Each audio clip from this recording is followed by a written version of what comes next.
Hey, good morning. It's John Rhodes.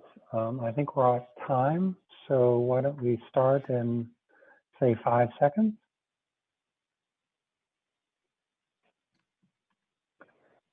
Good morning.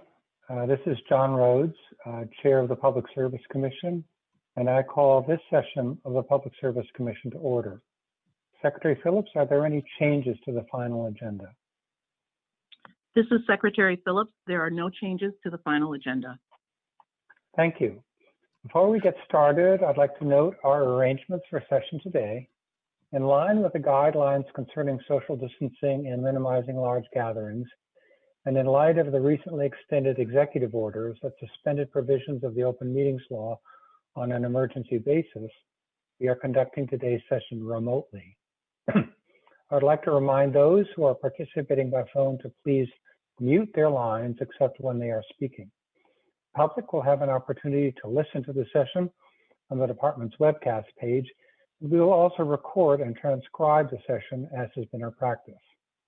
These arrangements have been reviewed by our general counsel, and he has found that these meet the requirements of the executive orders and also that they meet my own expectations of honoring the intent of the open meeting law to the maximum extent permitted by our duty to protect the public health of New Yorkers. And before we get into the business, can I just do a roll call of my fellow commissioners to, for the record. Commissioner Berman, are you on? I'm here, thank you. Thank you very much. Commissioner Lisi? I am here. Thank you. Commissioner Edwards? I am here.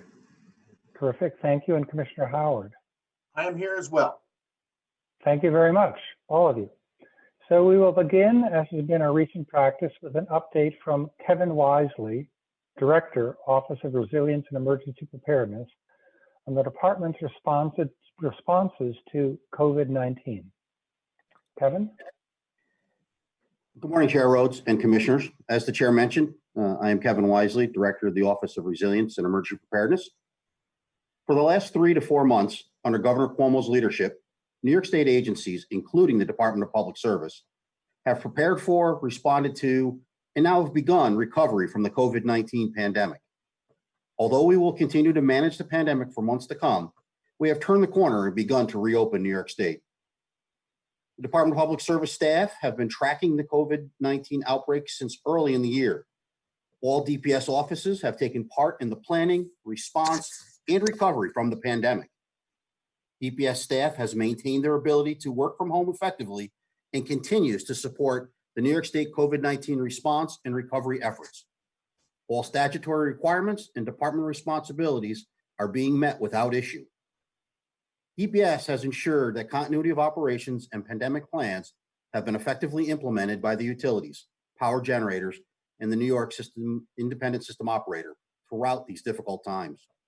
All of these entities are playing a critical role providing safe and reliable energy services while ensuring employee and customer safety and protection. Early on, DPS assisted in the sequestration of critical energy sector employees at key sites to ensure that trained personnel are always available to keep the electric grid operational. We're at a point in the pandemic where sequestration is no longer necessary. However, daily wellness checks, including temperature monitoring, have been instituted at all utilities. All 10 of the New York State regions have now entered phase 1 of the reopening process. And with the exception of New York City, all regions have now begun phase 2 of reopening and in beginning preparations for phase 3 of reopening. The governor's New York Forward website at forward.ny.gov contains specific guidance relative to the phases of opening, essential business, and statewide guidelines. The site also provides a regional unpause dashboard, early warning monitoring dashboard, and a COVID-19 tracker, all very valuable information relative to reopening and monitoring progress. The site will be updated regularly with additional resources and information as more regions meet various reopening criteria and as the state progresses to future phases of the New York Forward Plan. The loosening of restrictions in New York has been considered on a regional basis based on specific criteria. These criteria are designed to allow phased reopenings to begin in each region only if the infection rate is sufficiently low, the healthcare system has the capacity for potential resurgence in new cases, diagnostic testing capacity is sufficiently high to detect and isolate new cases, and robust contact tracing capacity is in place to help prevent the spread of the virus. Businesses, including the energy sector, must ensure the proper protections of their workforce and continue to maintain social distancing, reducing density, and when appropriate. The state's utilities continue to consider various workplace adjustments as part of their new, better normal, including minimizing customer contact to the extent possible, continuation of telecommuting for much of their workforce, reducing the density of office space as well as remote field worker reporting locations, review and redesign of office workspace to ensure proper social distancing, requiring face coverings whenever in contact with others, both in the field as well as the office space, and wellness checks, including temperature monitoring for all employees reporting to duty. For additional information on COVID-19, please refer to the daily updates posted on the New York State Department of Health website, coronavirus.health.ny.gov. This concludes my presentation. Thank you for the opportunity to provide this important informational update.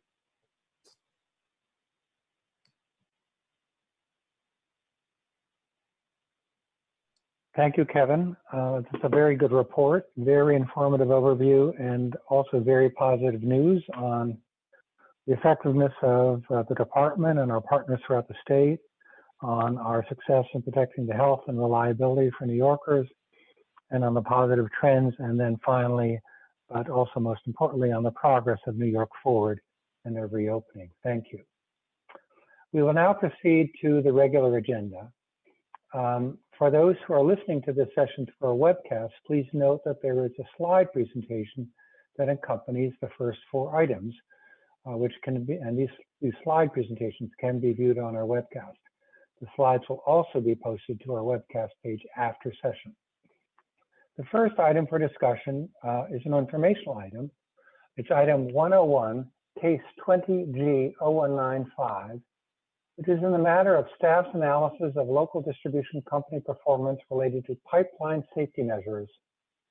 Oops, sorry, I've just lost my script. With,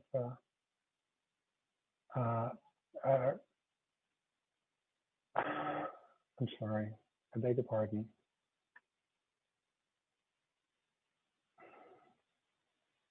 Presented by Michael Passanella, Utility Engineering Specialist 2, Kevin Spiker, Chief Pipeline Safety and Reliability, and Joseph Dowling, Assistant Counsel. Kevin and Joseph are available for questions. Michael, please begin. Good morning, Chair Rhodes, Commissioners. My name is Michael Passanella, Utility Engineering Specialist 2 with the Office of Electric, Gas, and Water, Pipeline Safety and Reliability Section. Item number 101 is the 2019 Pipeline Safety Performance Measures Report, is for information only, and evaluates areas that are critical to pipeline safety. These areas include damage prevention, emergency response times, leak management, and non-compliances identified through staff's audit process.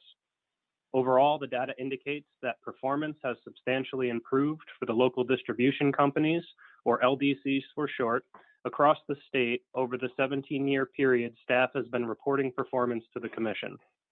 This report is intended to serve as a management tool by allowing staff to analyze trends, identify areas in need of improvement, and to provide LDCs with feedback on a timely basis. Next slide, please. For damage prevention, this measure gauges the success of LDCs in minimizing damage to buried natural gas facilities caused by excavation activities. The measure is further broken down into 4 categories: damages due to mismarks, or the inaccurate marking by the LDC of its affected underground facility, LDCs and their contractors, third-party excavator error, and no calls, or failure of an excavator to provide notice of intent to excavate to the one-call notification system.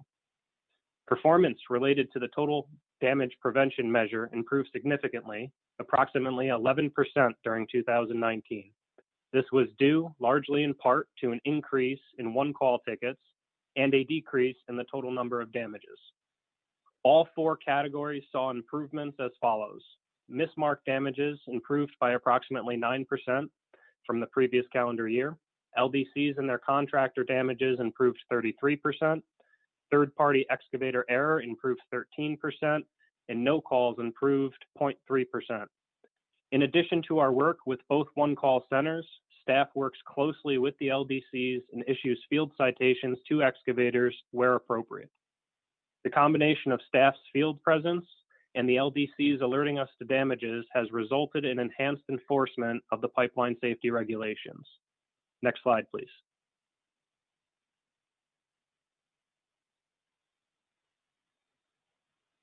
For emergency response, this measure reflects the LDC's ability to respond promptly to reports of leak, odor, and emergency notifications by examining the percentage of reports that were responded to within 3 response time intervals. The first criterion is response to 75% of emergency reports within 30 minutes. The second, response to 90% within 45 minutes. And the third, response to 95% within 60 minutes. LDC performance for each of the emergency response time intervals remained consistent in 2019. In general, the LDCs have continued to use technologies such as global positioning systems to quickly identify the most appropriate employee to respond to leak, odor, or emergency reports, and have continued placing or added personnel in certain geographical areas during the times of the day that have historically high volumes of emergency notifications. In addition, the Commission has begun to incorporate positive revenue adjustments within the respective LDC rate plans to encourage further improvements. Next slide, please. For leak management, this measure examines LDC's performance related to their leak inventories in addition to, and new to this calendar year's report, the evaluation of leaks discovered and leaks repaired. Potentially hazardous leaks include any leak that requires repair pursuant to 16 NYCRR Part 255, which are Type 1, 2A, and 2. For Type 3 leaks, which do not have a prescribed repair time frame, they are, by definition, considered to be non-hazardous. Pursuant to Part 255, Type 3 leaks require reevaluation during the next required leakage survey or annually, whichever is sooner, to ensure that a public safety hazard has not developed. While Type 3 leaks are not expected to become a safety concern, LDCs continue to eliminate these known leaks on their systems because it reduces lost gas, maintenance costs, and the total number of emergency reports, and because methane leakage is an environmental concern and the persistent odor can negatively impact public awareness efforts. For leaks requiring repair, the end of the calendar year generally coincides with the beginning of the frost season. During this time frame, there is a greater chance of natural gas migration into a building because the natural gas cannot vent as readily through the soil to the atmosphere due to the blanket of frost. In general, all LDCs have demonstrated improvement in these measures over the past several years. The total year-end leak backlog improved roughly 14% from the previous calendar year. The repairable year-end leak backlog remained at 32 leaks, and both the total number of leaks discovered and leaks repaired declined from 2018 to 2019. Next slide, please. For the final measure, non-compliances identified by staff, LDCs are evaluated on their compliance with the Commission's minimum pipeline safety regulations. This measure looks at non-compliance issues as identified by staff during audits and investigations of the LDCs. Each year, staff conducts statistically based audits and investigations of the LDCs to determine their compliance. Each non-compliance identified represents an area where the LDC failed to meet these minimum requirements as prescribed. The data reported varies greatly from year to year, which is due in part to staff's 5-year audit cycle. These audits and investigations of the pipeline safety regulations occur on varying frequencies determined by the risk each regulation poses to public safety. The regulations are identified either as high risk, in which an audit is conducted annually, or as other risks, which are evaluated on a 2, 3, 4, or 5-year frequency, not to exceed 5 years. In 2018, staff identified noncompliances in all 11 of the major LDC's operating service territories, although improvements have been made in each of the previous 5 calendar years. This is due in part to the negative revenue adjustments, which have been incorporated into most of the LDC's respective rate plans. Moving forward, each LDC should continue to strive for the complete elimination of all noncompliances. Next slide, please. As LDCs continue their outreach efforts, adopt better practices in responding to leak, odor, and emergency reports, and work to replace leak-prone infrastructure, staff expects further performance improvements will occur. Thank you, Chair Rhodes, Commissioners. This concludes my presentation of the 2019 Pipeline Safety Performance Measures Report. I would be happy to answer any questions.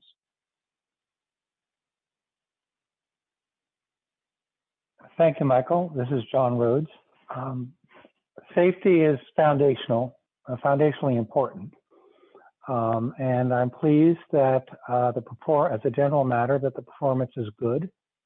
And to the extent that there is any year-on-year change, that it is generally in the positive direction, for instance, on damage prevention and on leak management.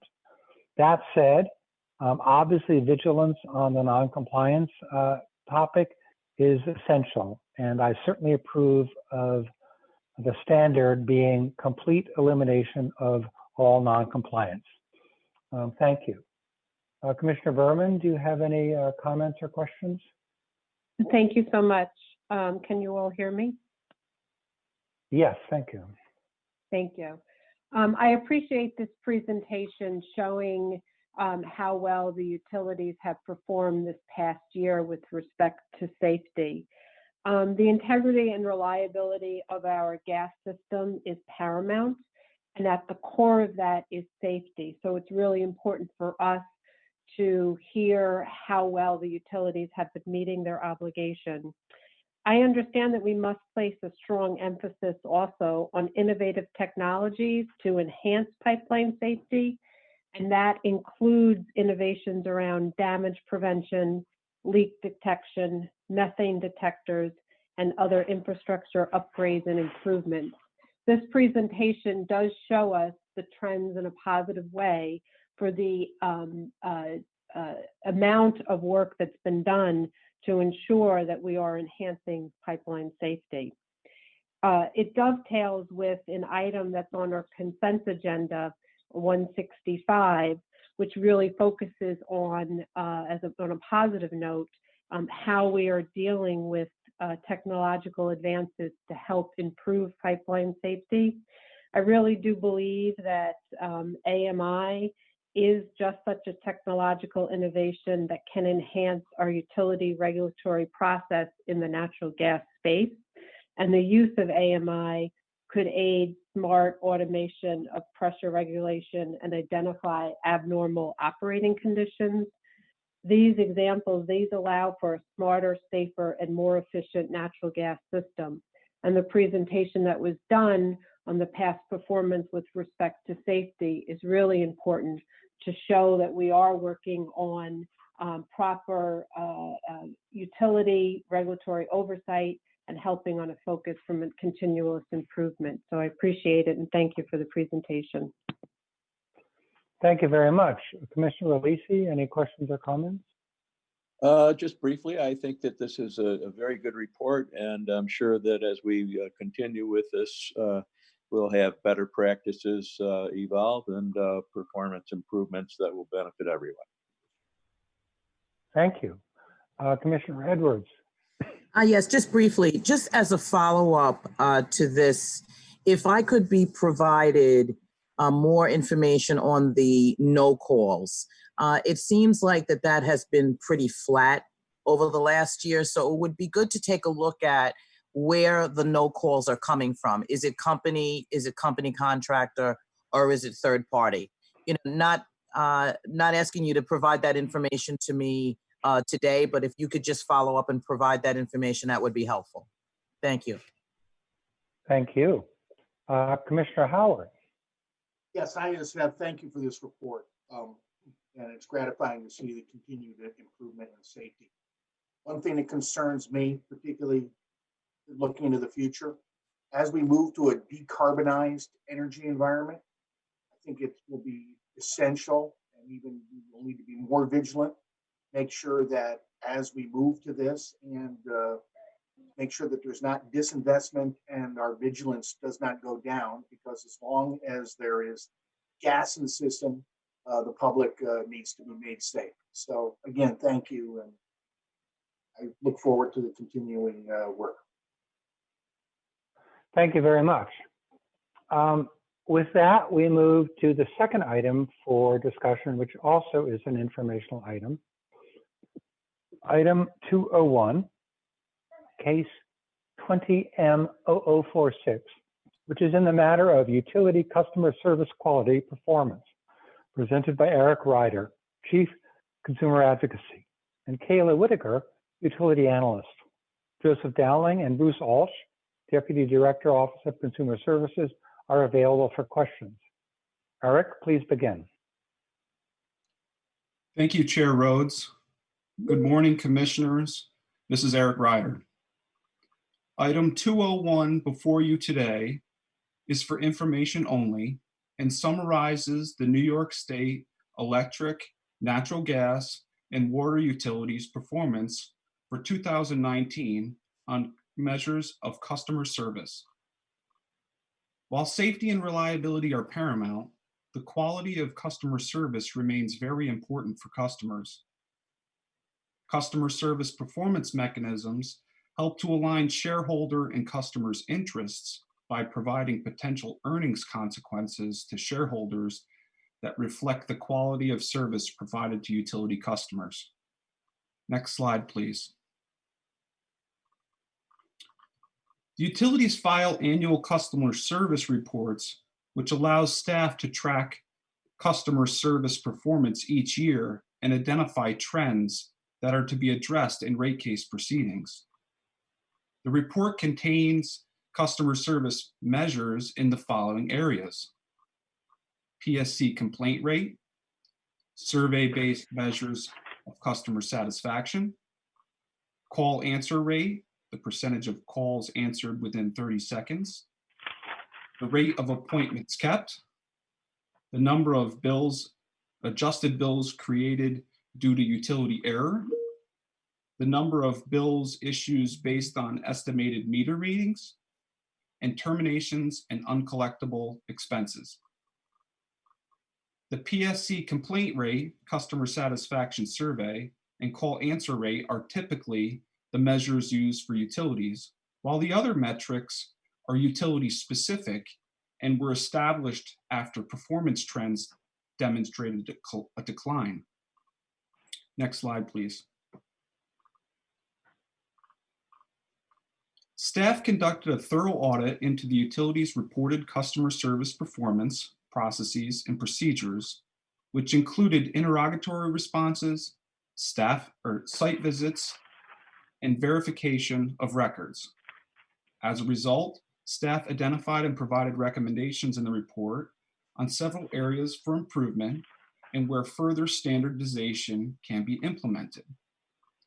Staff continues to make recommendations on ways to modify customer service metrics for each utility in rate case proceedings to conform with the customer service performance indicators established in case 15M0566. Moreover, while not mentioned in the report, staff is also looking at the level of revenue adjustments among the utilities and plans to make recommendations to standardize those in upcoming rate cases. Staff is pleased to report that for the most part, the electric, natural gas, and water utilities met or exceeded the standards for performance on measures of customer service established within their individual customer service mechanisms for 2019. Now I will turn it over to Ms. Whitaker, who will provide details on utilities customer service performance. Next slide, please. Thank you, Eric. Good morning, Commissioners. My name is Kayla Whitaker with the Office of Consumer Services. Staff determined during its audit that most of the electric, natural gas, and water utilities successfully achieved their targeted performance in 2019. The exception to this was Rochester Gas and Electric, which failed to meet the established targets for its calls answered in 30 seconds and estimated meter reads metrics. Rochester Gas and Electric failed to meet the 77% target with a performance of 75.7% and will incur a $350,000 negative revenue adjustment for this measure. The utility also failed to meet its 6% target for estimated meter reads with a performance of 6.24% and will incur a $175,000 negative revenue adjustment. In total, Rochester Gas and Electric will be assessed an NRA totaling $525,000 for 2019. The utility attributed these failures of performance to increased employee attrition for meter reading and call center staff. Rochester Gas and Electric, in coordination with New York State Electric and Gas, have hired additional personnel, which is expected to address this issue going forward and has been vetted as part of the utility's current rate case. Aside from these deficits at Rochester Gas and Electric, utility customer service performance has, for the most part, improved over the last years, and this trend continued in 2019. Orange and Rockland, who failed to meet its call answer rate metric in 2018, has improved its performance by over 40% to 64.6%, surpassing its 58.3% target. In addition to customer service performance mechanisms, several utilities may be assessed revenue adjustments for their performance in reducing the levels of residential terminations and uncollectible expense each year. The following utilities achieved the targets for reducing these metrics: Central Hudson, Con Edison, Corning Gas, Kedney, and Kedley.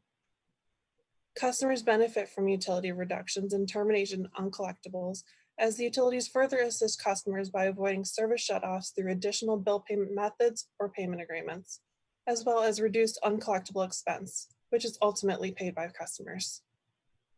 Pursuant to utility rate plans, these positive and negative revenue adjustments are automatically deferred under each utility's respective rate plan to be handled in future rate cases and accrue interest. Therefore, no commission action is required at this time. In summary, the customer service performance mechanisms currently in place at utilities in New York State establish strong standards for performance and put significant amounts of shareholder earnings at risk for non-performance.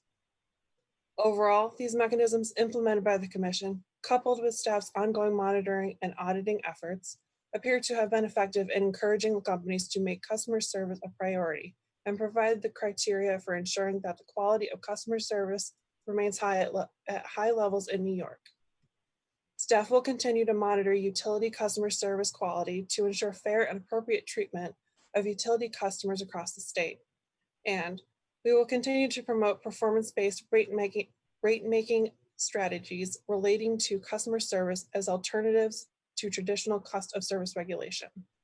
This completes our presentation on the customer service performance report for 2019. We would be happy to answer any questions.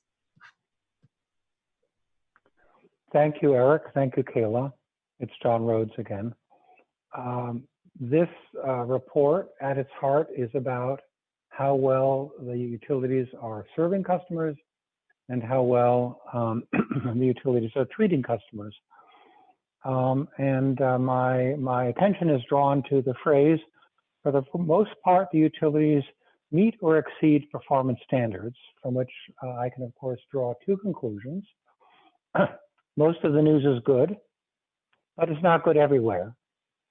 So we have a call for continued oversight and attention by us and by the utility in those places where the news is not good. In the case of RG&E, of course, the negative revenue adjustment should ensue, but equally important, even more important, is the mandate to do better next year. And on the note of doing better next year, I want to observe that the results in Orange and Rockland are exactly the report card we needed to see, a 40% improvement. That's exactly the right response. So this is a good report.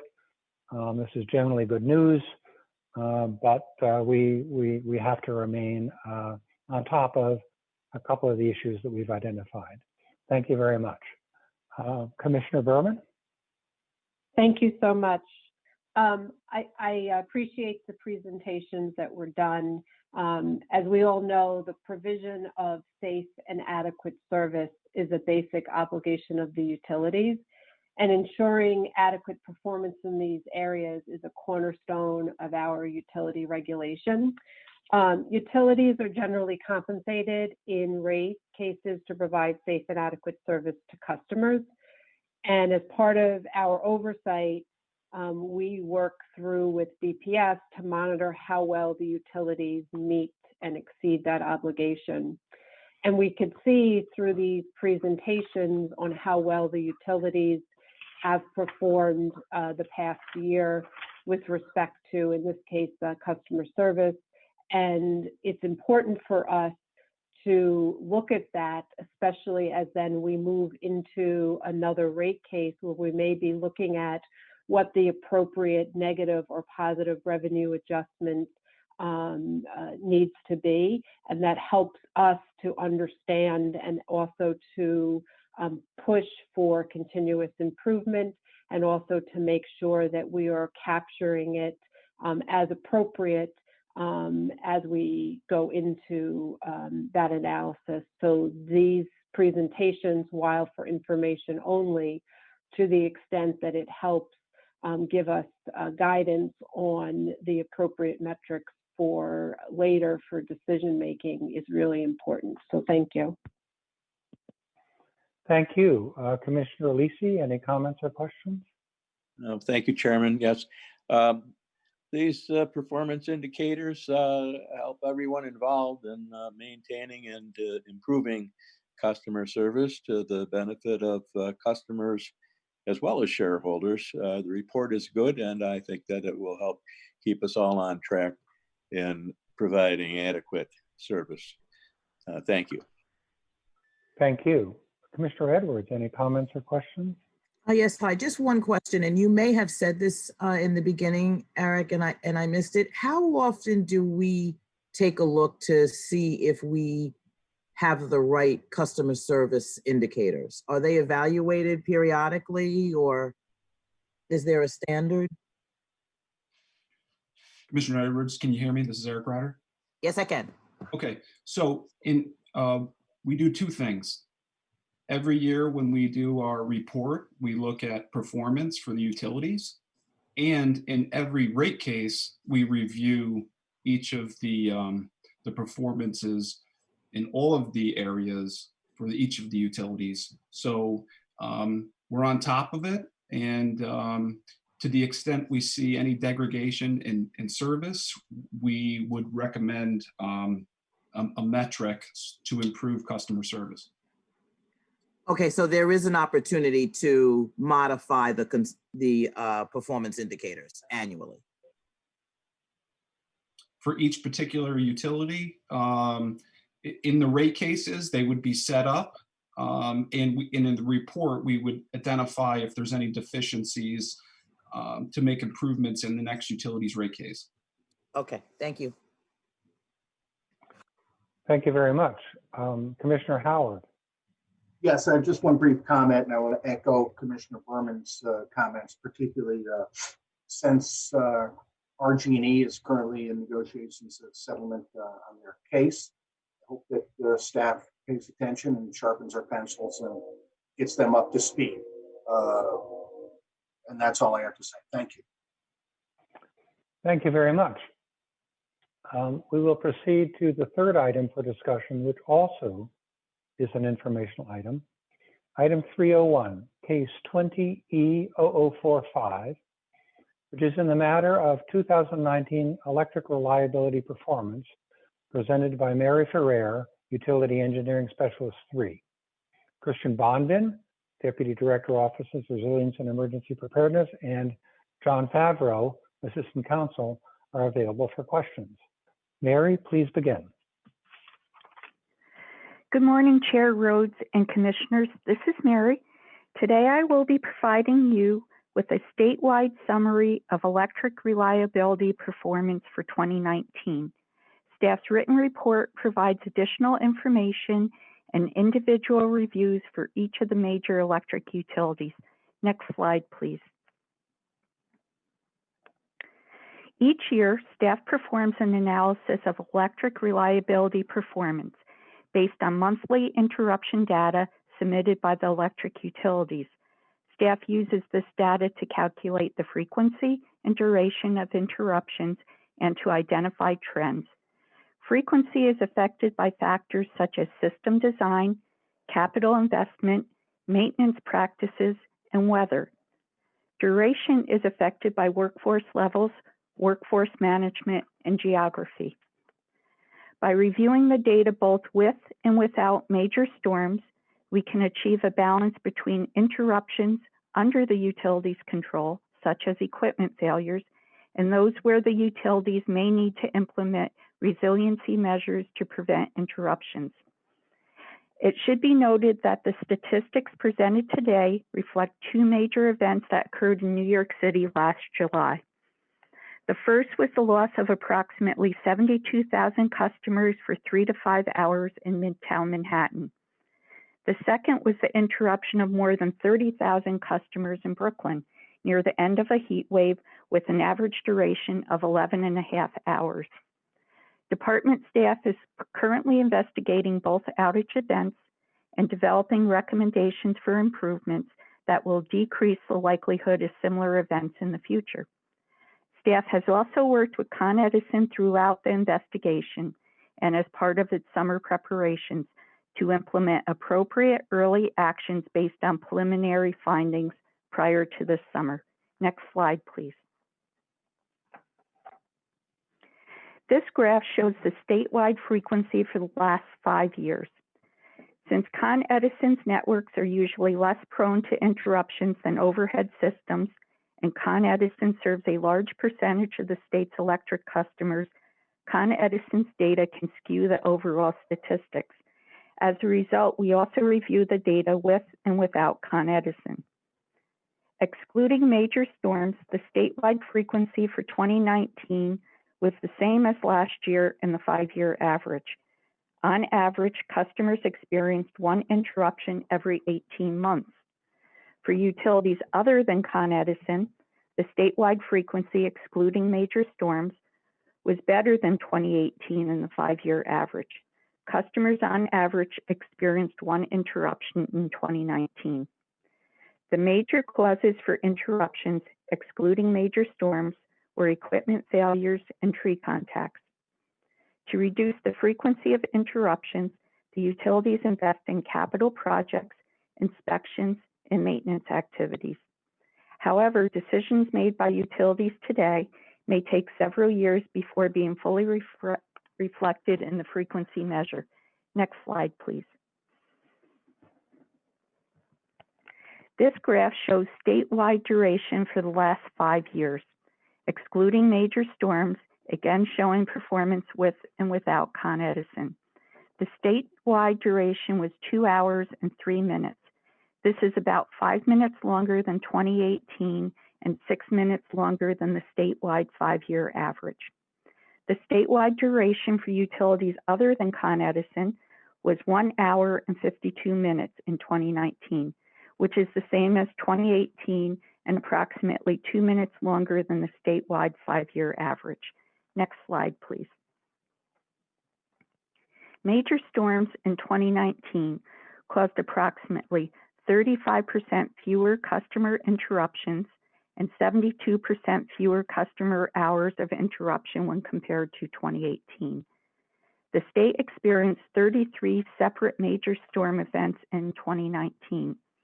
The largest storm occurred on Halloween when high winds gusting up to 63 miles per hour arrived after 5 inches of rain in the Mohawk Valley and southern Adirondacks. As a result, the electric utilities experienced peak outages of approximately 570,000 statewide. Most customers affected were in the National Grid and NYSEG service territories. Despite the number of events, the effect of major storms on customers in 2019 was more typical than those experienced in 2018. This can be easily seen on the bar chart. Including major storms, both the statewide interruption duration with and without Con Edison improved, indicating the utilities responded to storms quicker in 2019. Next slide, please. Thank you. That concludes my presentation. We would be happy to answer any questions. Thank you, Mary. Thank you for this report.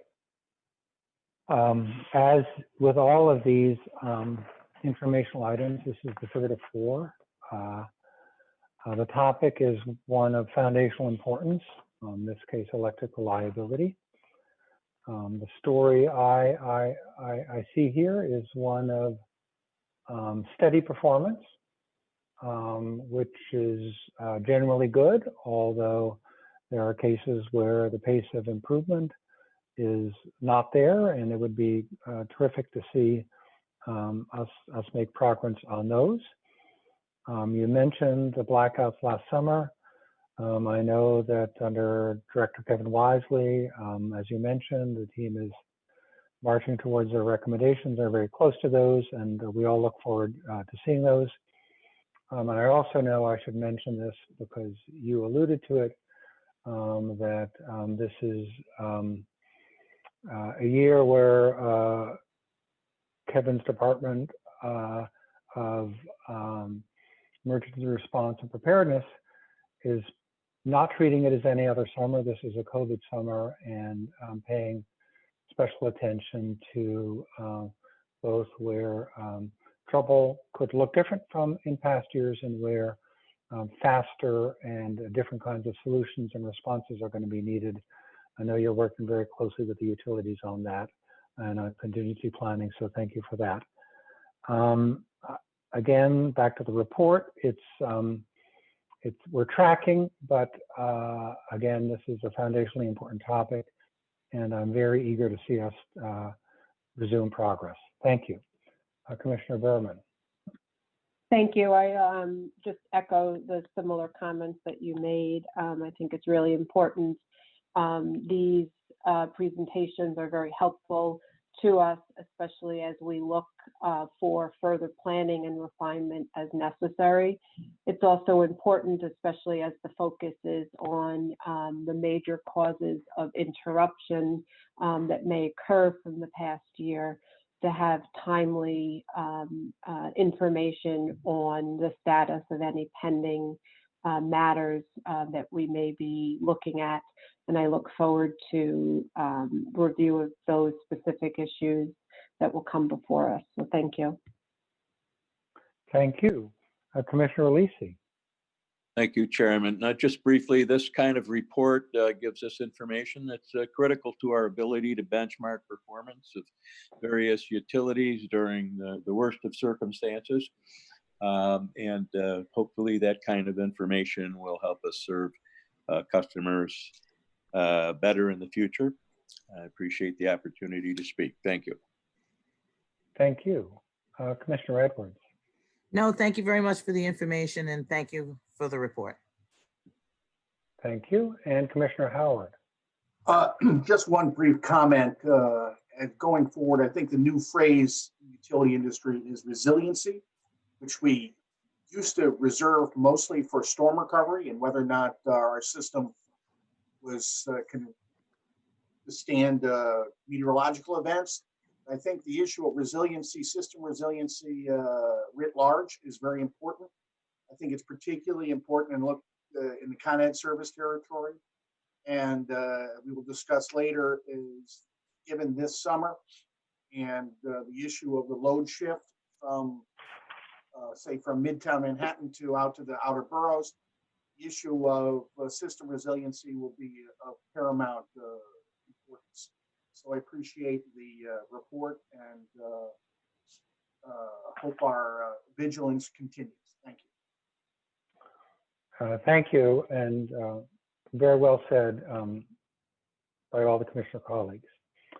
We will now move to the fourth item for discussion, which also is informational. It's item 302, case 20E0098. which is in the matter of the 2019 compliance report on stray voltage testing and inspections, presented by Jason Pawsey, Utility Supervisor. Steve Kramer, Assistant Counsel, is available for questions. Jason, please begin. Good morning, Chair and Commissioners. Today I'll be providing an overview of the electric safety standards and the utilities compliance for 2019. Next slide, please. I will start with some background information on the electric safety standards. The original standards were adopted by the Commission in January 2005. The standards include stray voltage testing and visual inspection of all electric facilities and the adoption of the National Electric Safety Code as a minimum standard for utility construction, maintenance, and operations. The overall goal of the safety standards is to safeguard the public from exposure to stray voltage and to identify and mitigate any potential harmful conditions before safety hazards and/or reliability deficiencies develop. 2019 marked the 15th year for the electric safety standards, or the 5th year of the third 5-year cycle. Next slide, please.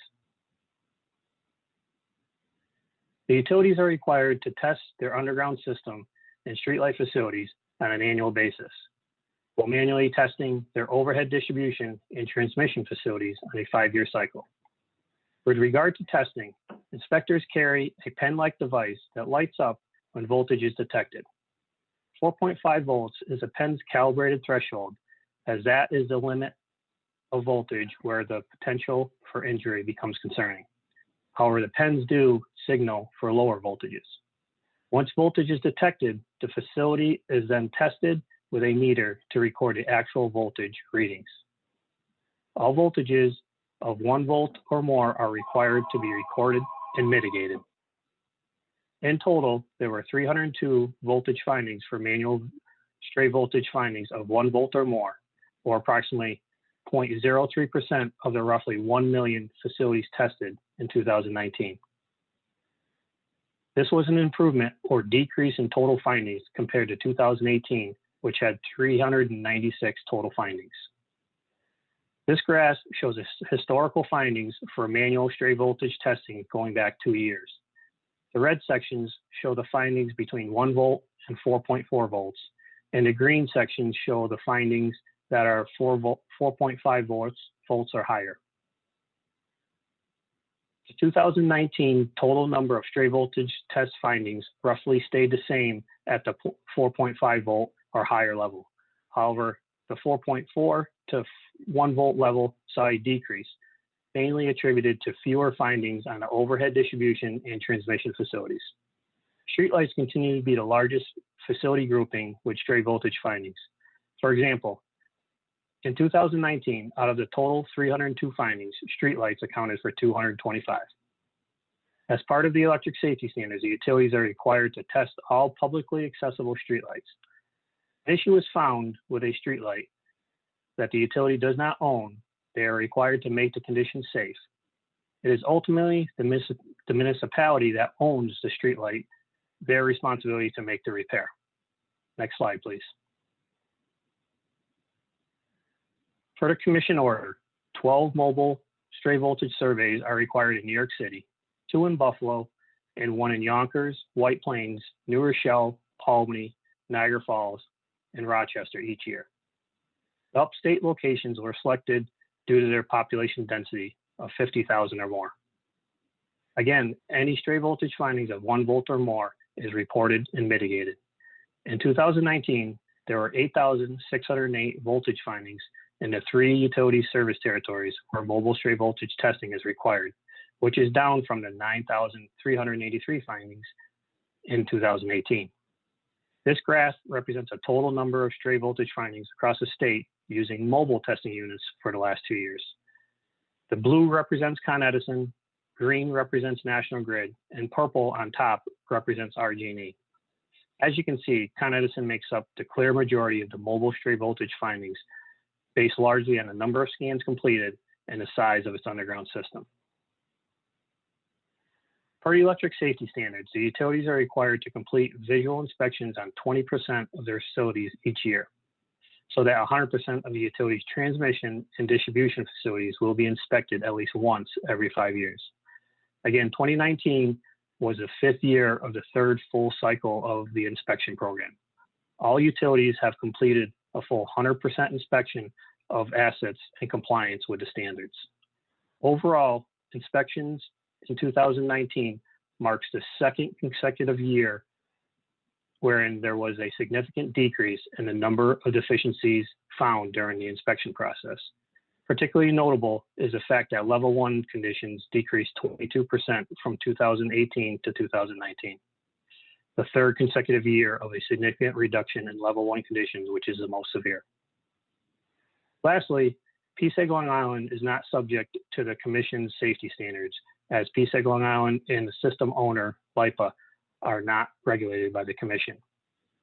In 2020, however, PSEG Long Island will be commencing a facility inspection and stray voltage testing pilot program. To obtain a representative sample across their service territory, 2 townships in the Western Division, Garden City and Levittown, and 2 towns in the Eastern Division, Deer Park and Coram, were selected, which comprises of approximately 10% of their total assets. The completion of this pilot program is anticipated this September. Last slide, please.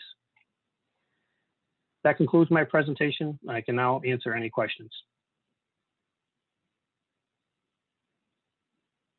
Thank you very much, Jason. So this informational item at its core is about electric safety, which again is goes to a foundational duty that we have to take care of on behalf of New Yorkers. Thank you for the report. It describes a good and thorough approach to oversight and vigilance through the various testing and inspection approaches that you described. The substance of it describes good, steady progress, which of course is a positive, as is the sharing of the fact that we are now bringing similar approaches to Long Island as well. Thank you very much again for this good report. Commissioner Berman, any comments or questions? Thank you so much. I appreciate this report. I also do want to echo what was said, and I think it's an important matter to note, is that the 2019 reporting cycle was the 5th year of the 5-year cycle, so that now when we're looking into 2020, it'll be the 1st year of the next 5-year cycle, and it will be the 4th 5th-year cycle. To me, it's really important that we have more discussion on what that new 5th-year cycle may look like, and engagement on some of the lessons learned from the past 3 5-year cycles and what we may need to incorporate into the new cycle or no longer find necessary to be in that cycle. I think it's really important that we look at that and what any changes may be needed as appropriate. I also do want to point out that we continue to have, while we see positive trends, we continue to have stray voltage concerns in the street lighting arena. We've done a really good job of engagement on the street lighting issue with stray voltage, but as we are increasingly working on proceedings with increasing the street lighting enrollment, I think it's really important that we dig a little deeper on the data that we are looking at as it relates to stray voltage specific to street lighting, and ensure that we are doing all we can to not only educate the public, but to the municipalities and others who may be undertaking street lighting infrastructure upgrades or new infrastructure completely. So I look forward to that. Thank you. Sorry, I was on mute. Thank you very much, Commissioner Berman. Commissioner Alisi? Thank you, Mr. Chairman. This is a reassuring report that all of the utilities are following testing standards for stray voltage. These efforts are successful to the extent that no revenue adjustments have been required. So that's good news based on a good report. Thank you. Thank you very much. Commissioner Edwards? No questions. It's a critical issue and good to see continued improvement. Thank you very much. Commissioner Howard? Yes, I have a little personal history with this issue. In the 90s, I was working in the legislature. There was a serious problem with stray voltage, ranging from people and pets being injured in New York City, largely related to streetlight issues, and as well as cows getting shocked upstate. So it's very gratifying that over this period that this has been greatly improved for the safety of the public.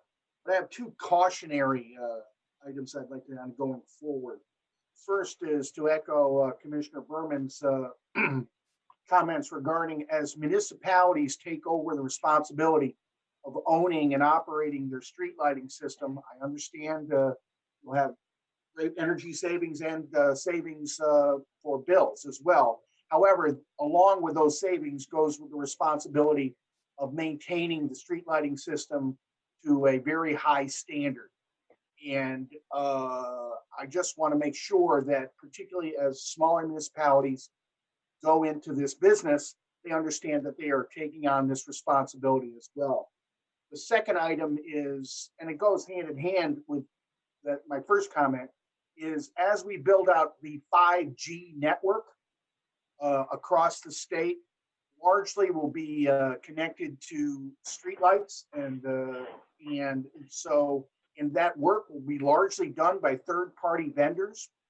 So I think that we should take, and particularly as we move forward to a new cycle, particular emphasis on how the 5G build out is done, and that no safety issues occur because of bad practice that may occur from one or more vendors going forward. So again, thank you. And again, continued vigilance is what we need here. Thank you very much, Commissioner Howard. We will now move to the fifth item for discussion, which is a decisional item, no longer an informational item. It's item 202, case 20M0266, which is in the matter regarding the effects of COVID-19 on utility service, presented by Joseph Dowling, Assistant Counsel. Doris Stout, Director, Office of Accounting, Audits, and Finance, Bruce Alt, and Robert Rosenthal, General Counsel, are available for questions. Joe, please begin. Thank you, Chair Rhodes, and good morning to you and the commissioners. This is Joseph Dowling. The draft order you have before you would establish a new generic proceeding for issues related to the COVID-19 pandemic. As you are aware, since March 7th, the Commission has worked to carry out Governor Cuomo's executive order to take appropriate action to assist local governments and individuals to address the effects of the pandemic. In that time, the Commission has acted to postpone the effective dates of rate increases for telecommunication, water, and electric and gas utilities, address the potential danger of direct contact between utility workers and ratepayers by, for example, extending deadlines for performing gas leak inspections, and suspending requirements that would impact the distributed energy industry. These actions were taken in individual cases in which the action was requested. While this approach allowed for timely response by the Commission, it does not provide the Commission an opportunity to address broader policy implications of the COVID-19 pandemic. In addition to these matters, the new proceeding will consider and address impacts on rate setting, rate design, utility financial strength, low-income programs, regulatory priorities, collection and terminations of service, ensuring the provision of safe and adequate service at just and reasonable rates in recognition of the ramifications of the COVID-19 pandemic, and the extent, if any, that the Commission's clean energy programs should be maintained or accelerated. It is anticipated that Although the Commission will act on COVID-19 related issues through the new proceeding, it will retain the authority to act in individual cases, should it be deemed appropriate or necessary. If the Commission acts in other cases, notice will be given in the COVID-19 proceeding to ensure all interested parties have an opportunity to comment and participate. The draft order would collect all outstanding COVID-19 related cases in a single proceeding for Commission consideration and action. To date, 3 petitions have been filed requesting broad relief related to the ramifications for COVID-19. These cases are Case 20-M-0187, which concerns a petition from multiple interveners to pause surcharges for certain suspended energy programs and refund unspent funds to ratepayers. Case 20-M-0198, which concerns a petition from the Public Utility Law Project to establish a generic COVID-19 proceeding, and matter 20-01023, which concerns a request for relief for certain regulatory requirements by the Village of Bath. All filings and comments received in these proceedings will be incorporated into the new proceeding and will be considered by the Commission when acting on the petitions. Finally, the draft order solicits comments from utilities, ratepayers, and all interested parties concerning specific issues related to the collection and termination of the service, Commission priorities in ensuring utility service in the public interest, and rate and financial questions. These comments will assist the Commission in determining whether it should consider any broad relief related to the impact of the COVID-19 pandemic on regulated entities. The deadline for comments will be 30 days from the issuance of the order. This concludes my presentation. I am available to answer any questions you might have. Thank you, Joe. With this proposed step, the Commission would take a really important action to address the issues that flow from the unprecedented pandemic that we have faced in the state and from a very, very difficult economic downturn. This is a 1-2 punch that has really created hardship and burden across the state and imposes on us the need to consider what to do, how to consider relief that we may provide, how to consider how to live up to our duty to continue to ensure the clean and affordable and reliable energy system that New Yorkers need, and to make sure that we really are attentive to the burden that the situation imposes on our partners and our customers. This is a thoughtful approach and a pragmatic approach as proposed here. It enables both swift responses when those are appropriate, as well as ensuring that we are thoughtful and comprehensive in managing the impacts and avoid short-sighted decisions. So I look forward to opening up this proceeding and to benefiting from comments and thoughts and analysis and facts on these issues, and to with my colleagues on the Commission, making the right decisions for New Yorkers. Thank you very much. Commissioner Berman, any comments or questions? Thank you. I appreciate the opportunity to speak on, I think, what is a very important issue. We have all been dramatically affected in some fashion with the pandemic, and it is really important that we look at what this means.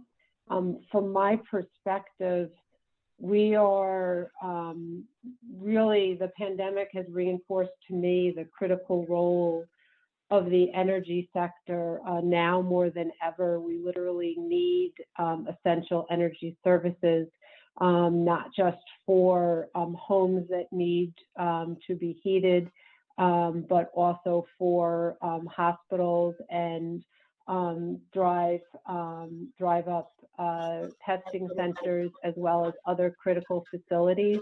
The work that needs to be done can't be done if there is no energy service. We are only a few months into the pandemic, and the situation continues to evolve. We really won't know the full impact for the short term for a while, and the long-term impacts are still speculative, but it's important for us to be planning. We need to consider all the factors during this time period that include cost onsets as well as potential cost reductions.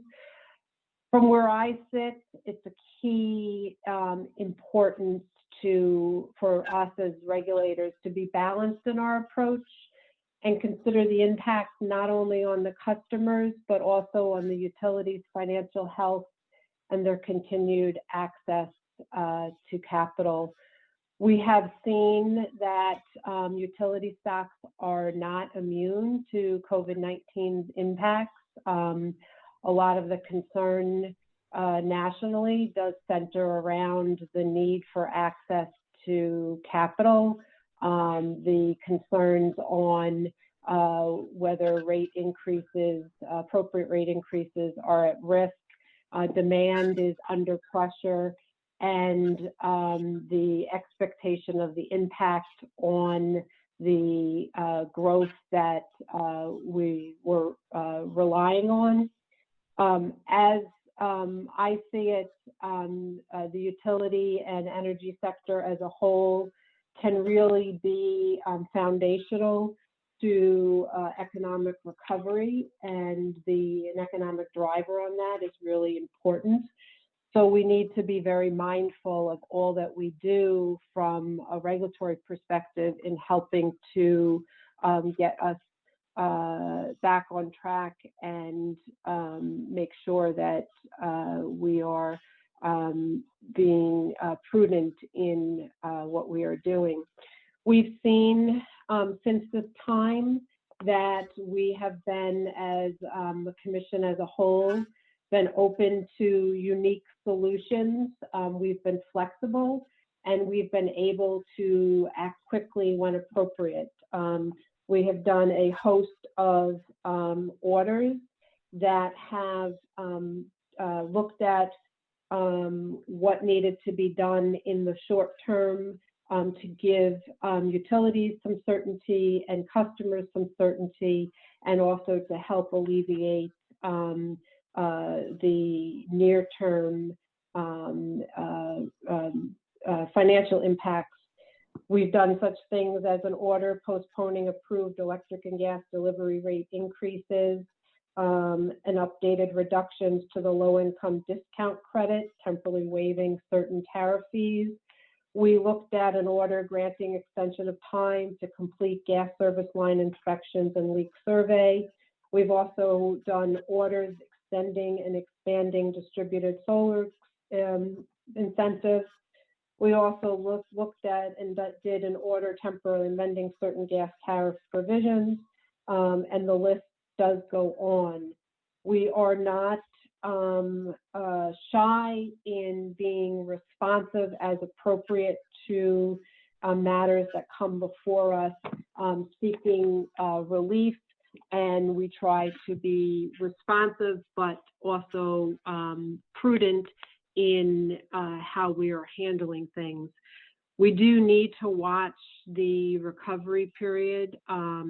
It's from looking at things, I think that we should expect that utilities will have not only new customer attachments being down, but also the use per customer due to the recession, especially for commercial customers.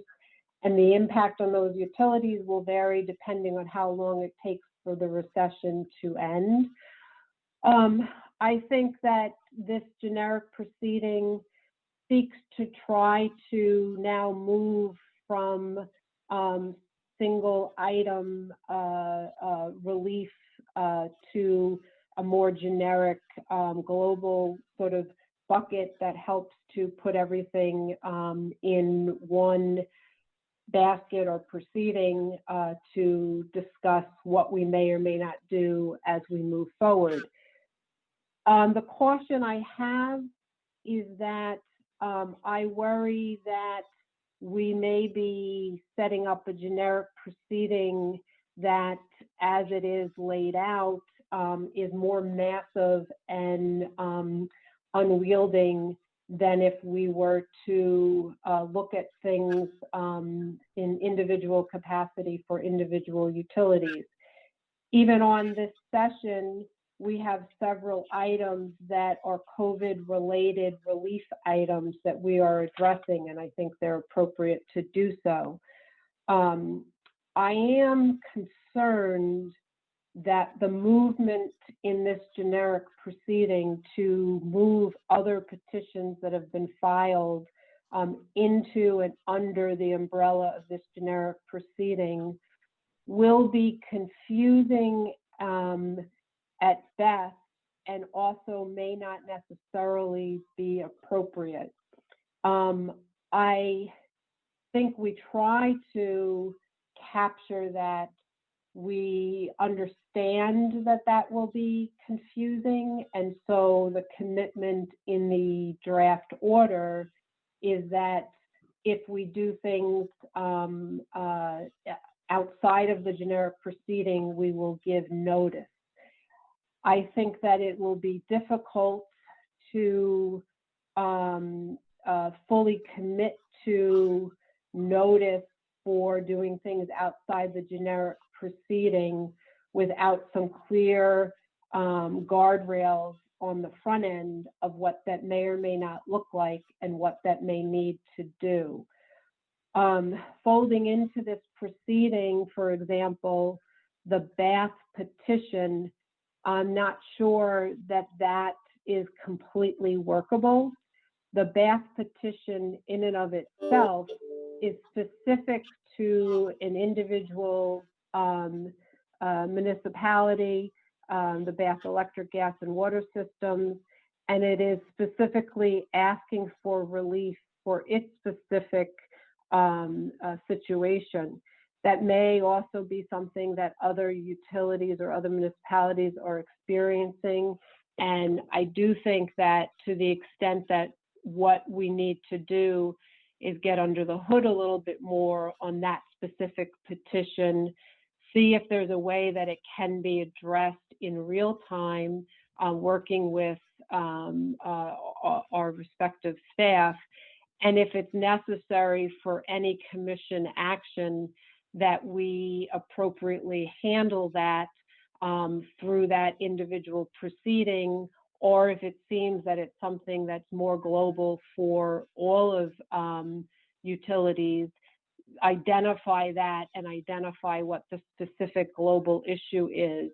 But as it stands, as I see it, when I look at the Bath petition, I'm not sure what exactly makes it different from other single utility petitions that would require us to not respond to it, but rather put it into the generic proceeding without clear guidance on how that may or may not get handled.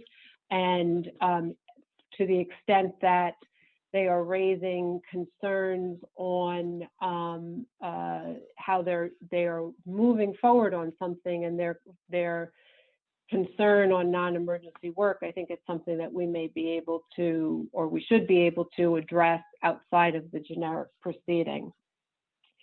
With that as it may, I do also think that there is a lot of comment fatigue. We've set up in this order a 30-day comment period for folks who are interested to respond to not only the laundry list of questions or issues that are identified in this order, but also to the extent that we're folding into it both the MI and the Pope petitions, as well as now the Bath petition. There is a lot that will be needing to be looked at. I highly doubt that most people, most entities will be able to appropriately respond in any real detail within 30 days, especially as the pathway on exactly what we may or may not do on the specific issues is less than clear. So I would respectfully be cognizant of the fact that we will need to, in short order, come back to a more fuller understanding of exactly what the generic proceeding may or may not be looking at and how it may need to be flushed out with more information, more data, more analysis, especially as we will also be grappling with collecting that information as we go forward. We are not right now just waiting. We are working, or staff especially is working very hard at looking at specifically some of the things and what the impacts may be due to COVID. We're starting to look at both the revenues and expense changes due to COVID-19, continued utility liquidity and access to capital.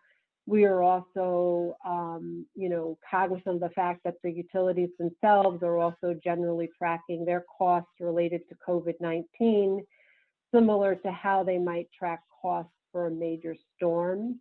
To the extent that, the exact magnitude of the COVID-19 costs for the year is yet to be seen. We have to be mindful of all of that information. So I hesitantly will concur in the opening of this generic proceeding. I think it's a good signal to folks that we are trying to identify that we understand that we will need to help to manage this from a regulatory perspective. But I caution that this does not become too unwielding or too pie in the sky for what needs to be done. There is a critical need for us to work positively in identifying how we can best handle and get through this.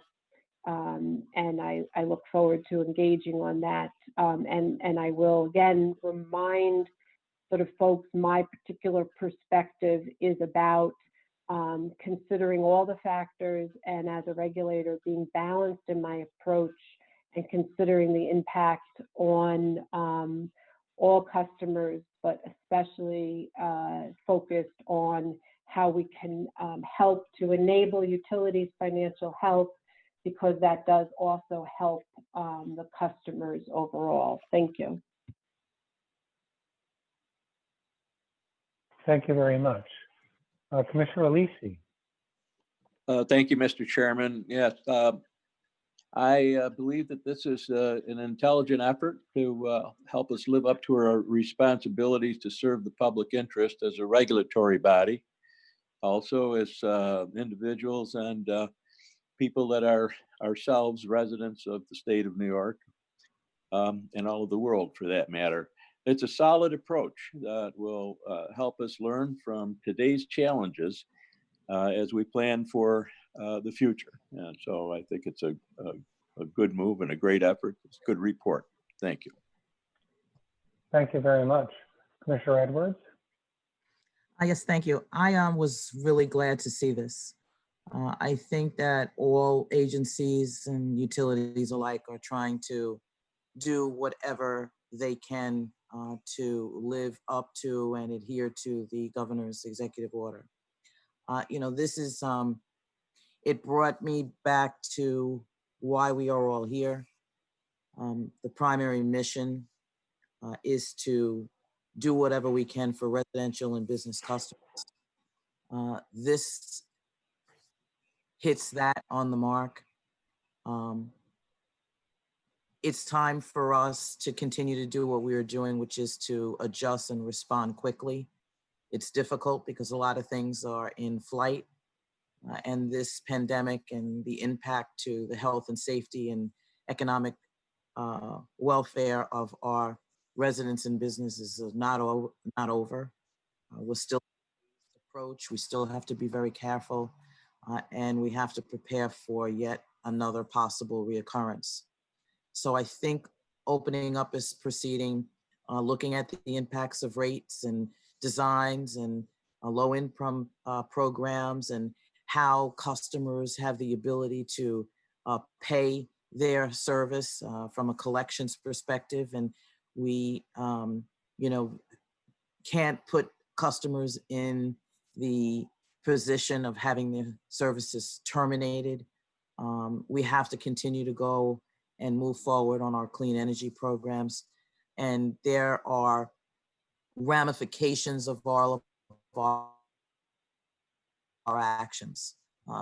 So I applaud the commission staff for putting this together. I think that everyone has been working very hard, and time is of the essence. So I'm glad to see this move forward. Thank you.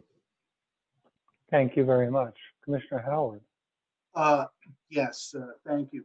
I'd also like to take this opportunity to give a shout out to the women and men of our various utilities, from the energy sector to telecom, who have been working diligently through this period, that we've had no serious interruptions on the energy or telecom side. And they've showed up every day. And again, their performance has been exemplary. And I think it's important that we take note of that. I do have some issues. This is highly appropriate. And I do concur with Commissioner Berman that this is a big undertaking, and that it will go on for much longer than the 30-day comment period. And the ramifications of what is going on now will live, I think, for many months and years going forward, particularly with the issues of revenues and liquidity and a variety of other issues like that, which will have ramifications long into the future. And again, I have to praise staff again. We've asked an awful lot of you during this period, and we are going to ask more, particularly through this proceeding. And again, it is vitally important that we do our job on this. One particular sector of this undertaking I want to highlight is the issue of the legacy copper telecom customers. They are by definition vulnerable. Many of them are older and in many cases isolated, and that copper telephone line is their only connection to the outside world. And we should not forget them, and understand that these customers go all over the state, from Manhattan to particularly rural areas that have seen some service issues with their copper wire system. So I would like to make sure that we take special emphasis for those customers. But again, I will concur with this vote. Thank you very much. With that, I will proceed to call for a vote. My own vote is in favor of the recommendation to establish a proceeding to address the effects of COVID-19 pandemic as discussed. And for the record, this is John Rhodes speaking. Commissioner Berman, how do you vote? I concur. Commissioner Lisi, how do you vote? Yes. Commissioner Edwards, how do you vote? Yes. Commissioner Howard, how do you vote? Yes. The item is approved and the recommendation is adopted. Thank you very much. We will now move to the sixth item for discussion, which is item 203, case 20M0231, which is a petition by the City of New York for emergency relief to vulnerable utility customers arising from the COVID-19 pandemic, presented by Lindsay Overton, Assistant Counsel. Marianne Sorrentino, Chief Upstate Rates and Tariffs, Eric Ryder, Peggy Neville, Deputy Director of Efficiency and Innovation, and Tim Canty, Chief of Water Policy, are available for questions. Lindsay, please begin. Thank you. Good morning, Chairman Rhodes and Commissioners. Item 203 is a draft order approving, with modification, the May 11, 2020 petition filed by the City of New York, which requests short-term emergency financial relief for electric customers enrolled in the low-income bill discount program offered by Consolidated Edison Company of New York, Incorporated. In its petition, the city seeks a $40 monthly bill credit per customer to offset the electricity expense of operating air conditioning during the months of June through September of this year, due to the anticipated limited availability of public facilities such as cooling centers as a result of ongoing social distancing measures implemented in response to the COVID-19 pandemic. The petition notes that given these ongoing measures, the annual efforts made by the city to address heat-related concerns on behalf of this vulnerable population will be insufficient this summer. According to the city, this additional ratepayer-funded relief is necessary to protect the health, safety, and general welfare of these customers and to avoid another potential public health crisis this summer. The city seeks this relief on an emergency basis and requested expedited commission approval to allow bill credits to be in place on June 1st. The city based its request of $40 per month on an estimated amount of incremental energy the low-income customers would use to operate air conditioning units each month and multiply that by Con Edison's current delivery and commodity rates. The city's proposal would amount to a total cost of approximately $70.5 million when applied to the current electric low-income bill discount program population of 441,138 customers. This, however, does not reflect the cost to provide the bill credit to the additional customers who enroll in the low-income bill discount program throughout the summer. In the petition, the city acknowledges that additional customers are expected to qualify for the program as a result of the widespread financial hardships caused by COVID-19. Under the city's proposal, the cost of the bill credit program would be deferred for later recovery as determined by subsequent action of the commission. Numerous comments were received, most of which were in support of the city's petition, including the amount of the proposed bill credit, the population of individuals who would receive the credit, and the proposal to defer the cost for later recovery. Only New York Energy Consumers Council filed comments in opposition to the requested relief. Con Edison supports providing bill relief associated with air conditioning use for low-income customers in the upcoming summer months, but does not take a position on the specific relief proposed by the city in the petition.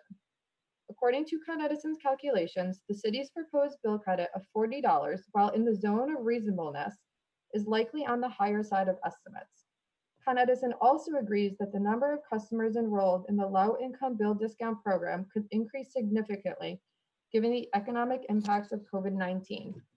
And therefore, under the city's proposal, the total bill credits for this 4-month period would likely exceed the nearly $71 million estimate associated with applying the full $40 per month bill credit to existing customers. The draft order determines that the request for emergency funding, while extraordinary in nature, is necessary to ensure the safety of Con Edison's low-income population, who will likely spend more time at home for most, if not all, of the summer months due to the COVID-19 pandemic. Given the urban landscape and population density of New York City, during the summer months, its residents are more reliant on public facilities such as cooling centers, public swimming pools, and community facilities than residents in other areas of the state. The high summer temperatures combined with the limited availability of these essential public facilities will create unique challenges this summer and introduces the potential for another public health crisis in New York City. As noted, the draft order approves the petition with modifications as follows. First, to allow Con Edison time to implement the changes needed to enact the program and to communicate this important change to its electric low-income bill discount program customers, the emergency relief will be provided for bills issued beginning June 16th and will continue through October 14th. Second, because additional low-income customers can become eligible during the program cost will not be determinable until the total population of qualifying participants is known at some point after September 1st. The draft order accounts for this issue, the high estimate of the city's requested $40 bill credit, and the fact that all Con Edison ratepayers will pay for this program by capping the cost of the overall program at approximately $70.56 million. The total program cap is then divided into caps of $15 million, $18 million, $18 million, and $19.56 million for each of the 4 consecutive billing periods covered during the program. These individual budget caps consider expected usage based on monthly average bills for electric low-income customers in the preceding 3 years and anticipated increases in the population of eligible low-income bill discount customers. Under this approach, eligible customers would likely obtain a monthly bill credit of approximately $33 to $35 rather than the $40 requested in the petition. Third, to establish the emergency bill credit amount for each of the 4 periods, Con Edison would be required to divide the applicable budget by the number of customers enrolled in the low-income bill discount program on the 10th day of the month to allow the company to begin issuing credits on or about the 16th day of the month. The bill credit, however, is not to exceed $40 for any given period. As for cost recovery, the draft order provides for recovery of the cost of the program over a 5-year period. To mitigate customer bill impacts during the critical months of the COVID-19 pandemic, Con Edison shall defer the cost of the emergency summer cooling credits until January 1st, 2021, at which time Con Edison shall begin to recover the costs ratably over the following 5-year period. Beginning January 1st, 2021, and continuing through the remainder of the current rate plan, Con Edison will recover the costs through the electric revenue decoupling mechanism. When Con Edison's rates are next reset, the unrecovered balance shall be rolled into base rates to be recovered through December 31st, 2025. Finally, the draft order requires Con Edison to engage in aggressive outreach program with its electric low-income bill discount program customers to ensure those customers receive proper notification of the emergency summer bill credits. The draft order also encourages the city to make a concerted effort to ensure its eligible residents are aware of the emergency summer bill credits, as communication will play a key role in ensuring the health, safety, and general welfare of the low-income population that receives the emergency bill relief this summer. This concludes my presentation of the draft order. Marianne Sorrentino, Nicola Jones, Peggy Neville, Eric Ryder, Tim Canty, and I are happy to answer any questions you have regarding the draft order.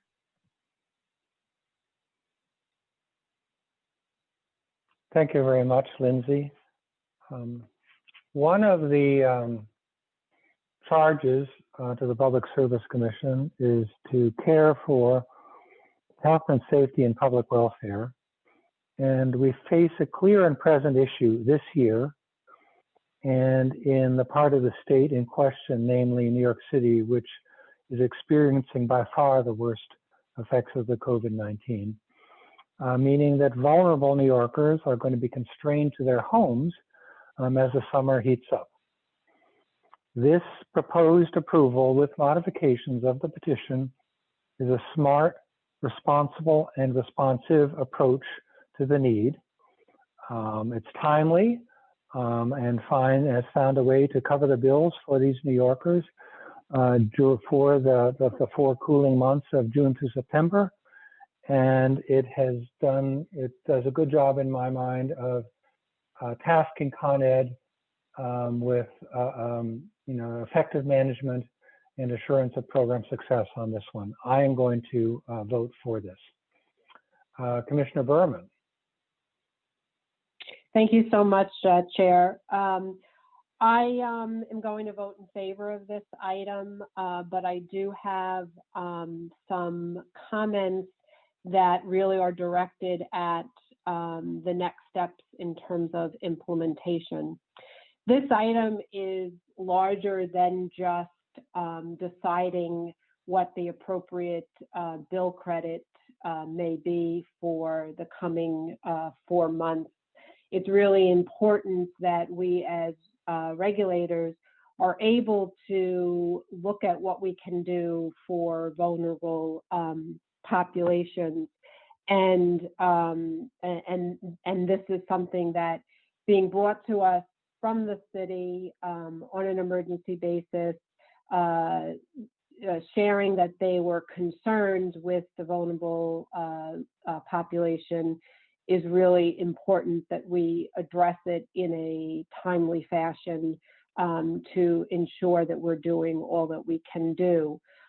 It's of quite important note to me that those who filed comments in this proceeding were very much, for the most part, in support of doing something, and that Con Ed was also in its filing supportive of leaving it to the discretion of the commission to determine what the appropriate action should be, but that they were very cognizant of doing all they could in working with the low-income customers. From my perspective, one of the concerns that I have is that we are putting a lot now on Con Ed to engage in aggressive and timely outreach to the affected customers, to notify them on the emergency summer bill credits, and also to consult and work with DPS staff to develop those appropriate notifications to the customers and to provide adequate details to them. However, we only in very short fashion give or take note that we think it's crucial that the city should make a concerted effort to ensure that its eligible residents are aware of the emergency summer bill credit. And from my perspective, the city needs to ensure that it steps up, and it's not about just a concerted effort, but and working with ensuring residents are aware. It's more than that. If New York City has announced its program for installing 74,000 air conditioners into areas that may need it to be helpful. However, we have to make sure, especially because the 74,000 air conditioners that are being deployed into areas, also a large part of that, or a significant part of that, is coming from NYSERDA money. I think the information was that it's going to cost $55 million, and NYSERDA is potentially funding about $25 million. So from my perspective, the city needs to ensure that it is giving proper notice, not only to its residents, but proper and timely notice ahead of time to the utility, to Con Ed, as well as to the DPS staff, to ensure that that rollout of those air conditioners are appropriately being done, also being done in a way that the air conditioners that are being deployed are energy efficient, and also whatever adjustments need to be made to ensure that the air conditioners, when deployed, are actually meeting the demand appropriately is helpful. It is not just about the air conditioners. It is about this is one tool in a larger toolkit of helping to address heat-related issues that may happen during the summer, to accommodate and ensure that this increased load associated with these new air conditioners is done. It's really important that the city communicates in a real way in what it is doing, and also is open to and works with both Con Edison, its customers, and DPS staff on any concerns that there may be on where those air conditioners are deployed, especially because to accommodate that load, especially if the city is working with NYCHA on the different locations, we need that information. The utility needs that information to ensure that capacity is able to be handled, and that there is no problem with the deployment of that may affect the reliability on the increased load, especially during heat waves. So I just want to underscore, to me, the importance of that communication. And it is something that, from my perspective, since it is the city's petition, they need to be responsive in a very real way, because by granting this, it does not mean that any issues are only put onto the utility and our DPS staff. It is important that the city make sure it is collaboratively working with all of us for the successful deployment of this program. Thank you. Thank you very much. Commissioner Alisi. Thank you, Chairman. I'm going to support this. I think it's prudent, and I think it's our responsibility collectively to do all we can for those people who are the most vulnerable in any circumstances. And I say this with a straight face, not only to keep people cool in the summertime during the summer heat, but to keep them warm in the winter. That's all I'll say for my unusual sidestep of a comment to the city. But this is widely supported by a number of entities, with only one entity opposed. The recovery period is sensible, and I think it's something that we really must do to protect those vulnerable people who need this and who will benefit most from it. So I'll be supporting it. Thank you very much. Commissioner Edwards. I will be voting in favor. Thank you. Thank you. Commissioner Howard. I also will be voting for this item. However, I do want to mirror Commissioner Berman's comments regarding the administration of this program. The responsibility of the city of New York, and I also must mention this also, this benefit will accrue to Westchester County low-income customers of Con Ed as well. But the overlying of enrolling new people, the now folks who have lost their incomes due to the pandemic and the ensuing recession. So we will add the administrative burden of finding those new people, making sure that they're eligible for this benefit, as well as deploying 70,000 plus air conditioners is an enormous administrative challenge. And it gives me great pause that everyone involved, the company as well, and particularly the city, is there to make sure that this program works. The other item of this is that it is my suspicion that the population of low-income customers eligible for this program, or just eligible for any variety of programs, will grow substantially during this period. And that it's important as we do the next look filings, particularly as the summer goes on, that there is a very real possibility that the dollars that we have set aside for this program may not go far enough as we go forward into the summer. So again, this is a very important program. However, its mere ambition gives me pause that it will be done successfully. And we are talking about our most vulnerable citizens here. And the last few months have shown us what can happen to our most vulnerable citizens. And again, we need to be very vigilant, not only in the company, but the city, make sure that this program is done successfully.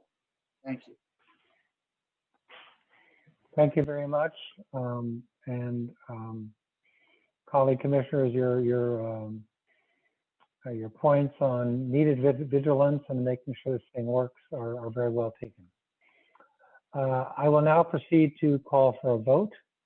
My own vote is in favor of the recommendation to approve the emergency summer bill relief for electric customers enrolled in Con Edison's low-income bill discount program as discussed. And for the record, it's John Rhodes voting in favor. Commissioner Berman, how do you vote? Yes. Thank you. Commissioner Lisi, how do you vote? Yes. Thank you. Commissioner Edwards, how do you vote? Yes. Thank you. And Commissioner Howard, how do you vote? Yes. Thank you very much. The item is approved and the recommendation is adopted. We will now move to the consent agenda. Do any commissioners wish to comment on or recuse from voting on any items on the consent agenda? I'm not going to list any items myself. Commissioner Berman? Yes, thank you. I'll be voting no without prejudice on item 366. This is the draft GEIS item. Normally, I would vote in favor because it is a procedural matter that helps to move something forward. In this draft GEIS is outside of any specific proceeding and also ties directly to the Climate Leadership and Community Protection Act, which has a number of items that still need to come before us, as well as the Climate Action Council itself. Therefore, in a vacuum, I do not feel comfortable voting on the draft GEIS item because I think we need to get under the hood a little bit more on what exactly we may or may not be doing, and I'm not comfortable with doing so. I'm pushing forward such a draft. So I will be voting with no without prejudice. On item 368, this is one that I will be voting no on. In this item, the commission declines to grant rehearing of the VDER compensation order because the petition fails to demonstrate that the commission committed an error of law or fact, or that new circumstances warrant a different determination. The commission's determination that the proposed community credit would create a significant risk of increasing net revenue impacts was based on the record at the time of the VDER compensation order, which included comments from petitioners. The petition does not demonstrate, based on these comments or other documents in the record, that the commission's determination was in error or that circumstances have somehow changed.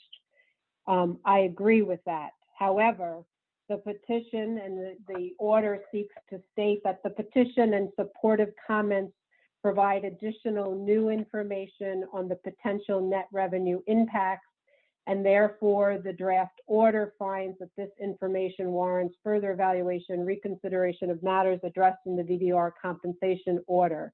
I can agree with that if it was then we were going to get under the hood a little bit more with an opportunity for folks to weigh in. However, I don't think the draft order as decided is appropriate. It places the burden inappropriately on the joint utilities to rebut the petitioners, and I quote, new information. I don't see that that is new information that would warrant a reconsideration without further dialogue and discussion. And I think the burden shifts to getting under the hood more on what the potential net revenue impacts may be and why it's important or not to change this. As it stands, it may set up an opportunity for people to inappropriately seek to change commission orders after the fact on information that should have been done on the front end more, even if it's not just the petitioners who should be doing it, but rather the commission. We should have more information when we originally decide this, rather than quickly after we decide no on a rehearing that doesn't present any error of law or fact or new circumstances. I don't think it's appropriate to switch and say, but we'll reconsider this and put the burden on, in this case, the joint utilities to rebut the petitioner's information. Therefore, I'm not in favor of it, and I will be voting no. Thank you. All other items I'll be voting in favor of that are on the consent agenda. Thank you very much. Commissioner Alisi? No comments on this. Thank you. Thank you. Commissioner Edwards? Yes, I do not have any comments. I do want to note one recusal on the final agenda. It's number 367, 19E0538, Village of Freeport. Thank you very much. Commissioner Howard? Yes, I'll be voting for this, but I would make two comments, one on item 372 and one on item 367. On the Green Ridge generation issue, while I know this is not a specific ruling by this commission, I do think it portends something that we should be very careful. We as not just utility regulators, but I think our partners in the environmental regulatory realm need to be very important, particularly as we decarbonize our generation system. And many generators will be losing their customer base as more renewables come on. And as our goal to a zero emission system goes forward, there'll be a temptation, particularly for generators, particularly maybe less environmentally friendly units, to look for new customers to keep running. And the local governments that rely on the real property tax payments of these facilities will be anxious to keep those payments flowing. However, finding high load data servers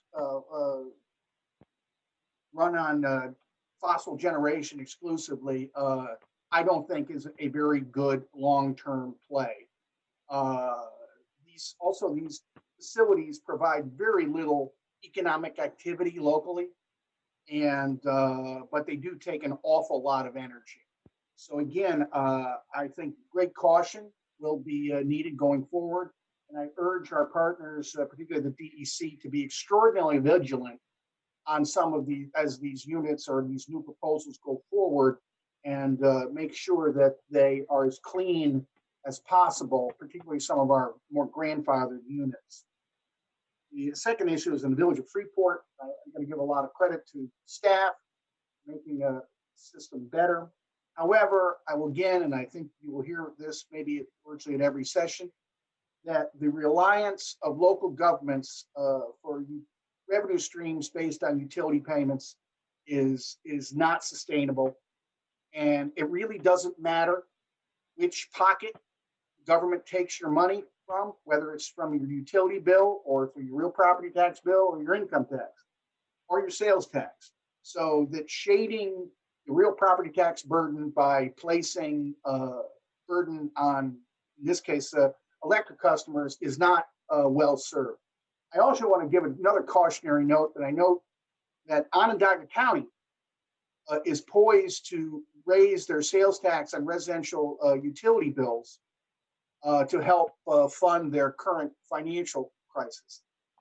I find that a very disturbing trend. Taxes on utilities are very regressive.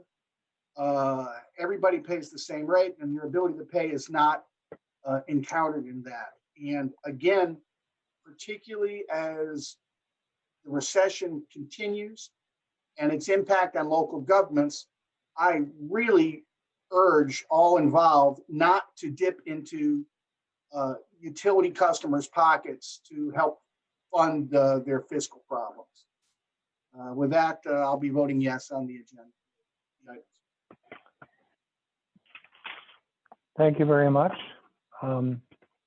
With that, I will proceed to call for a vote on the recommendations on the consent agenda.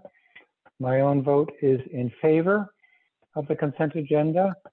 Commissioner Berman, acknowledging your two exceptions, how do you vote?